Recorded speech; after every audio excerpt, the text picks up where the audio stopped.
আওয়ামী লীগ আছে এবং আওয়ামী লীগ থাকবে। অলমোস্ট 35% মানুষ আওয়ামী লীগ করে।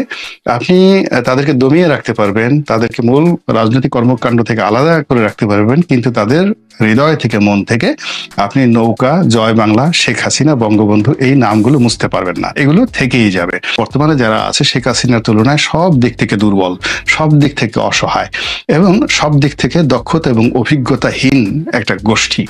তো তারা যদি 50 বছরের চেষ্টা করে তাহলে আওয়ামী লীগকে ভ্যানিশ করা সম্ভব নয়। আসসালামু আলাইকুম ওয়া রাহমাতুল্লাহি ওয়া বারাকাতুহু। সম্মানিত দর্শক, আমাদের এই সময়টিতে যে সকল শব্দ বহু মানুষের মুখে একসঙ্গে উচ্চারিত হচ্ছে, সেই শব্দগুলোর মধ্যে প্রধানতম শব্দ হলো আগেই ভালো ছিলাম। বক্তব্যটি রাজনৈতিক। বর্তমানে ডক্টর মোহাম্মদ ইউনূসের নেতৃত্বাধীন যে অন্তর্বর্তীকালীন সরকারের শাসন ব্যবস্থা চলছে, এই শাসন ব্যবস্থাকে কেন্দ্র করে মানুষের আশা এবং আকাঙ্ক্ষার আত্মাহুতি। দ্বিতীয়ত, মানুষের জীবনে প্রতিদিন যে দুর্বিষহ যাতনা, নির্যাতন, এগুলো সব ফুটে উঠেছে, ফুল ফুটাচ্ছে, কিংবা যেভাবে বোঝা হয়ে মাথার উপর চেপে বসেছে। তার ফলে মানুষ আর্তনাদের স্বরে চিৎকার করে বলার চেষ্টা করছেন, বলছেন যে আগেই ভালো ছিলাম। এখানে আগে ভালো ছিলাম বলতে শেখ হাসিনার যে জমানা, সেই পুরো জমানাটার সার্বিক সবকিছু, বা আমরা আগে ভালো ছিলাম এই কথা দ্বারা মানুষ বোঝাতে চাচ্ছেন না। আবার শেখ হাসিনা ক্ষমতায় আসুন, আবার তিনি ক্ষমতায় বসুন, সেই গণভবন পুনর্নির্মিত হোক। জনগণ এখানে যে বিষয়টি বোঝাতে চাচ্ছেন সেটি হলো শেখ হাসিনার জমানার যে ভালো দিক, সেই ভালো দিকগুলো এই সময়টিতে তারা আশা করছেন। অধিকান্ত ডক্টর মোহাম্মদ ইউনূসকে কেন্দ্র করে তারা যেভাবে একটি স্বপ্ন বুনন করেছিল, আকাশের চাঁদ হাতে পেলে মানুষের মধ্যে যেভাবে একটি আর্তহারা ভাব চলে আসে, ওইরকম ডক্টর মোহাম্মদ ইউনূসকে পাওয়ার পর মানুষ ঠিক সেইভাবে আনন্দে উদ্বেলিত হয়ে পড়েছিলেন। কিন্তু 15 দিন যেতে না যেতেই তাদের সেই স্বপ্নভঙ্গ হলো, মোহভঙ্গ হলো, আশাহত হলো, হতাশা শুরু হলো, আর এখন রীতিমতো আর্তনাদ। এবং সে আর্তনাদ ভয়ের আর্তনাদ, সে আর্তনাদ বেঁচে থাকার আর্তনাদ, সে আর্তনাদ ঘৃণার আর্তনাদ। এমন বাংলাদেশ তো আমরা কখনো চাইনি, কিংবা এমন ডক্টর ইউনূসকে তো আমরা কখনো চাইনি, এইরকম একটা শাসন ব্যবস্থা তো আমরা কখনো চাইনি। এর জন্য তো আমরা রক্ত দেইনি, এর জন্য তো আমরা রাস্তায় নামিনি, এর জন্য তো আমরা শেখ হাসিনাকে অভিশাপ দেইনি, এর জন্য তো আমরা এটা করিনি, ওটা করিনি। আরো বহু কথার সারাংশ হলো এখনকার চাইতে আগেই ভালো ছিলাম। এখন এই ভালো থাকাটা কেমন, একটা ছোট্ট উদাহরণ দিই। আমরা এখন সবাই মব জাস্টিস ওরফে মব যা হচ্ছে মবের নামে, সেই মব ডাকাতির কেউ কেউ শিকার হয়েছি, অনেকেই হয়নি। কিন্তু এই মবের যে ঘটনাটি, সেই ঘটনাটি আমরা এখন ঘৃণা করতেও ভয় পাচ্ছি, এমন একটা অবস্থা হয়ে যাচ্ছে। গুলশান, বনানী, ধানমন্ডি থেকে শুরু করে এমন কোনো এলাকা নেই যদি কোনোদিন শুনি যে উপদেষ্টা আসিফ নজরুলের বাড়িতে মব চালানো হয়েছে। রেজওয়ানের বাসায় ছাত্র জনতা, 1000 ছাত্র জনতা গিয়েছে, পুলিশ গিয়ে ঘেরাও করেছে, এবং তার বাসায় সেই আমেরিকার টাকা আছে, ডলার আছে, পাউন্ড আছে, এই জন্য তার বাসায় তল্লাশি চালানো হবে। আদিলুর রহমানের বাসায় তল্লাশি চালানো হবে। 1000 লোক তার বাসার সামনে উপস্থিত রাত 3টার সময়। অবাক হওয়ার মতো কোনো ঘটনা নেই, এবং এই ঘটনা বাংলাদেশে ঘটতে পারে। ফলে কি হলো, আদিলুর রহমান সাহেব, রেজওয়ানা সহ ডক্টর আসিফ নজরুল, তিনি সহ প্রায় সবাই এই মবের ভয়ে এখন আতঙ্কিত, এবং এটি ধীরে ধীরে বাড়ছে। সরকারের অনেক উপদেষ্টা প্রকাশ্যেই বলার চেষ্টা করছেন যে আমরা এখন আর এই মব জাস্টিস মেনে নেব না, কঠোর হব। কিন্তু কঠোর হওয়া তো দূরের কথা, ডে বাই ডে এটি আরো কি বলবো, ম্যাটিকুলাসলি বেড়ে যাচ্ছে। ম্যাথমেটিক্যালি নয়, জ্যামিতির হারে বেড়ে যাচ্ছে। সব খবর পত্রপত্রিকায় আসে না। ছোট্ট একটা উদাহরণ দিলেই বুঝতে পারবেন যে এই গুলশানে যে ঘটনাটি ঘটলো, ডক্টর এস টি ইমামের ছেলের যে সাবেক পুত্রবধূ, ডক্টর এস টি ইমামের সাবেক পুত্রবধূ মানে তার ছেলের সাবেক স্ত্রী, তিনি এক গার্মেন্টস ব্যবসায়ীকে বিয়ে করেছেন। সেই ব্যবসায়ীর সঙ্গে জনৈক রাজনৈতিক নেতার অন্তর্ঘাত ছিল, দ্বন্দ্ব ছিল, সংঘাত ছিল। তিনি একটা মব সৃষ্টি করে সেখানে সেই বাসায় লুটপাট ভাঙচুর চালিয়েছেন।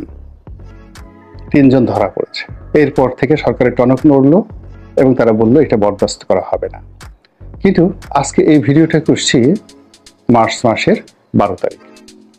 গতকাল রাতে মোহাম্মদপুর 7 মসজিদ রোড এলাকাতে রাত্রে একটা বাসায় মব চালানো হয়। 50 থেকে 60 জন ছাত্র জনতা, তার সঙ্গে পুলিশের ডিবির একজন কর্মকর্তা এবং আরো কিছু পুলিশ। যে বাসায় এই আক্রমণ চালানো হয় বলা হয় এটা হলো মানিকগঞ্জের জনপ্রিয় যে মেয়র রমজান আলীর বাসা এটা, এবং এই বাসায় শত শত কোটি টাকা আছে।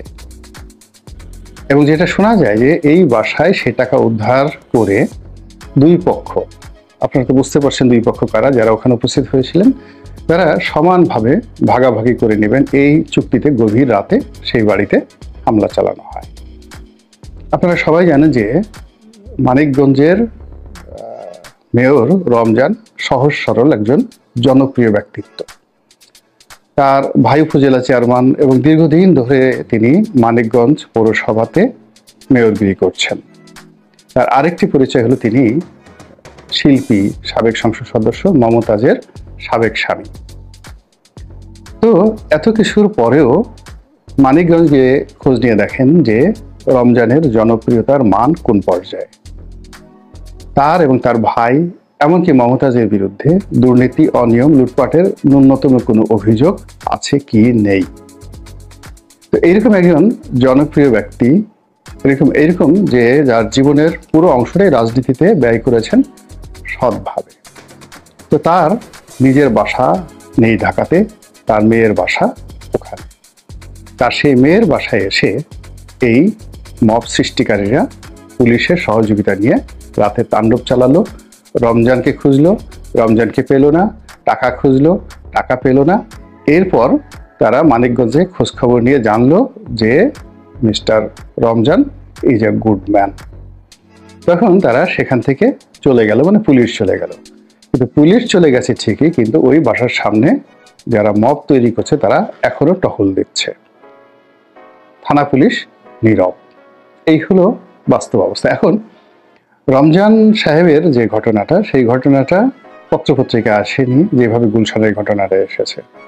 যেভাবে 32 নম্বর ভেঙেছে ওটা যেভাবে পত্রপত্রিকা এসেছে, বুলডোজার থেকে শুরু করে হাতুড়ি দিয়ে যেভাবে অন্য সব জিনিসগুলো ভাঙা হয়েছে সেই জিনিসগুলো আসেনি। এখন এই ধরনের ঘটনা যারা দেখছেন, পাড়া প্রতিবেশী আশেপাশের লোকজন, তাদের মধ্যে কি পরিমাণ ঘৃণা, কি পরিমাণ আতঙ্ক, কি পরিমাণ ভয় ছড়িয়ে পড়েছে এটা একবার বোঝার চেষ্টা করুন।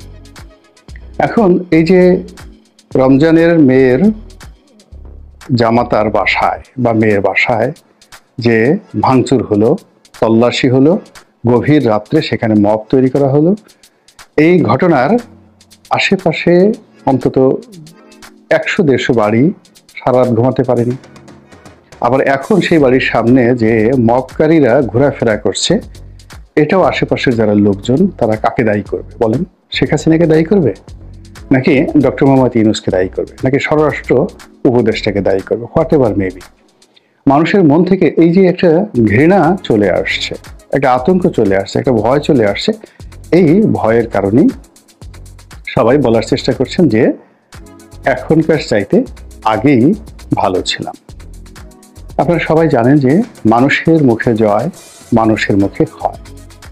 শেখ হাসিনার যে পতন হবে এটা আরো 10 বছর আগের থেকে 2015 সন থেকেই মানুষের মুখ দিয়ে অবিরতভাবে বের হয়ে গিয়েছিল, এবং সে যত কথাই বলতো প্রায় সব কথাই মানুষ ঠাট্টা করত, মস্করা করত, এবং তাকে একজন পাগল হিসেবে মানুষজন মনে করত।